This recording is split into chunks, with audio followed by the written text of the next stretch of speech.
கோயில் கும்பாபிஷேகம் எப்போ? கோவில் கும்பாபிஷேகம் எப்போ? கும்பாபிஷேகம் எப்போ சார்?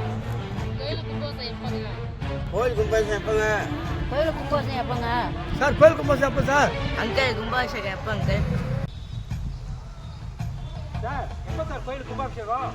1000 ஆண்டுகள் பழமை வாய்ந்த திருத்தலமாகவும் தேவாரம் பாடிய மூவருள் திருநாவுக்கரசரும் திருஞான சம்பந்தரால் பாடப்பெற்ற திருத்தலமாகவும் இத்தலம் கருதப்படுகிறது. நம்ம பெண்ணாடம் பெரிய கோயில் கும்பாபிஷேகமானது தை மாதம் 28ஆம் தேதி 10/2/2025 திங்கள் அன்று காலை 9 மணிக்கு மேல் 10:30 மணிக்குள் நமது பெண்ணாடம் பெரிய கோயில் கும்பாபிஷேகமானது கோலாகலமாக நடைபெற உள்ளது. ஆகையால் அடியார் பெருமக்கள், ஆன்மீக அன்பர்கள், உறவினர்கள் யாவரும் கலந்து கொண்டு நமது இறைவனின் திருவருளை பெறும்படி வேண்டி விரும்பி கேட்டுக்கொள்கிறோம்.